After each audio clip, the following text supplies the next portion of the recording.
Sir మీరు ప్రతి చోటికి ఎక్కడొక చోటికి విజిట్ చేస్తూ ఉంటారు. కొన్ని విజిట్ చేసిన ప్లేసెస్ చాలా మెమరబుల్ గా అనిపిస్తుంటాయి. ఇది టైటిల్ వచ్చేసి మనకి organic creamery by iceberg. Very organic. మీరు అన్నారు ఇంతకు ముందు ఫస్ట్ ఛాలెంజింగ్ గా ఉంది బోర్డు చూడంగానే.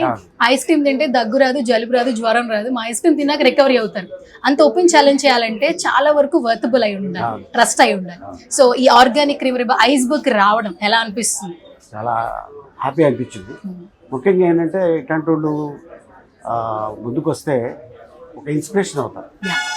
వీళ్ళు ఇది తయారు చేసినప్పుడు మనం ఇంకొకటి ఏదైనా ఎందుకు చేయకూడదు అని ముందుకు వస్తారు.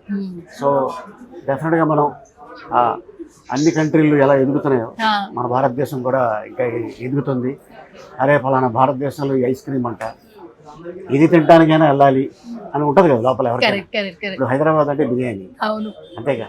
సో అట్లాగా ఈ ఐస్ క్రీమ్ కూడా దీన్ని కూడా టేస్ట్ చేయాలి అన్నట్టు ఉంటే మనం ఇంకా చాలా హ్యాపీ అనిపిస్తుంది.